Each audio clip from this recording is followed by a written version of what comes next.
26, and this is your comprehensive morning news brief right here on Morning Order.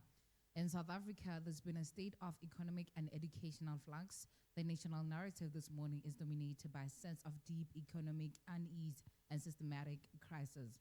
At midnight, South Africans were hit with a catastrophic record-setting fuel price hike, while the national Treasury has maintained a temporary reduction in the general fuel levy to provide some cushion. The reality at the pumps is stark. Petrol has increased by 3 rand 27 cents per litre, and diesel has surged by a staggering 6 rand 19 cents per litre. And in inland regions, this has pushed diesel prices toward the 35 rand per litre mark. A shift economists warn will ripple far beyond the forecourt, driving up the cost of everything from public transport to basic food staples. In the education sector, unions have declared that the repeated cycle of administrative intervention at NSFAS have failed, leaving thousands of students in a state of perpetual uncertainty regarding their futures.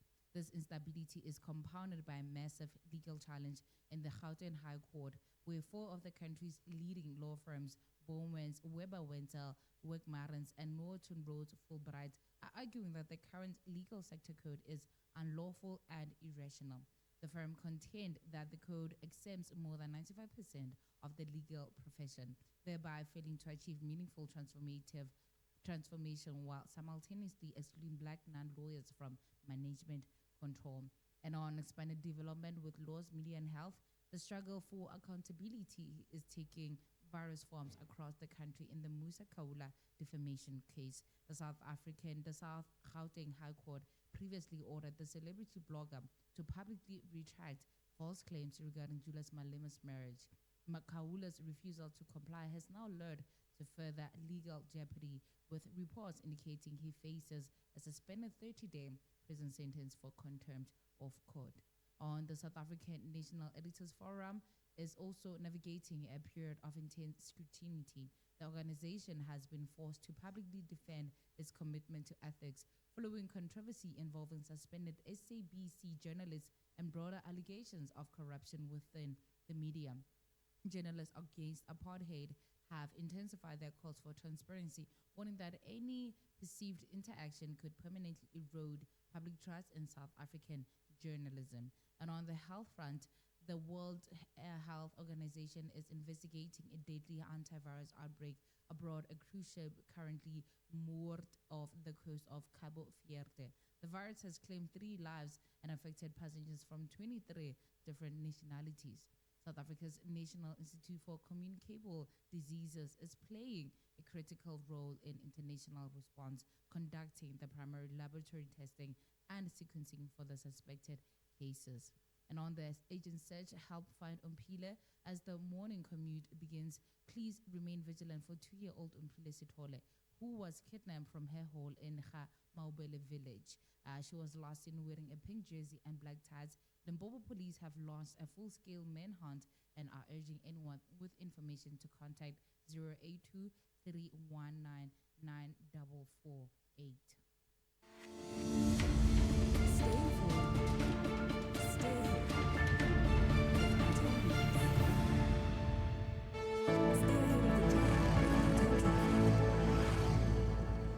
With the live traffic, motorists across Gauteng are facing heavy conditions this morning as the new fuel prices and wet weather collide. Johannesburg corridors on the M1 southbound, there's been a heavy congestion in building into the CBD, with major delays reported around the Crown interchange. And on the N1 north, traffic is slow moving through Midrand toward the Barclay interchange. And on the N3R24, expect a very significant bottleneck at the Gililis interchange, where road conditions mean motorists should keep their lights on and increase their following distance. And moving to Soweto Highway, there are high volumes there being reported heading into town, with queues forming early. And on the Diepkloof interchange, steady traffic is reported heading north, with commuters experiencing roughly 15 minutes of additional delay. And on the Chris Hani Road, traffic is heavy with the dysfunction of the robots, but moving consistently past Chris Hani Baragwanath Hospital. And on the weather advisory, if you are traveling toward Eden and Central Karoo districts in the Western Cape, remember that dozens of schools remain closed today and tomorrow due to severe rainfall and cold front warnings. Do stay safe on the roads and stay warm. This is Miss Pinkie L.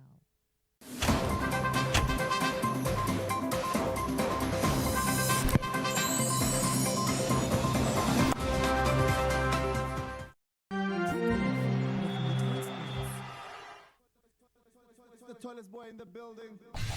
And yes, we're definitely kicking off with sports headlines this morning here at the Morning Aura with your sports headlines. I'm Shaun Mawongele as we kick off with soccer news. Mamelodi Sundowns must win tonight's game against Kaizer Chiefs as Orlando Pirates is closing off the game towards, the gap towards the league. Orlando Pirates claimed a 2-0 victory over Stellenbosch FC on Tuesday night, marking another twist in the Premier League title race with Mamelodi Sundowns. And more in our local soccer news.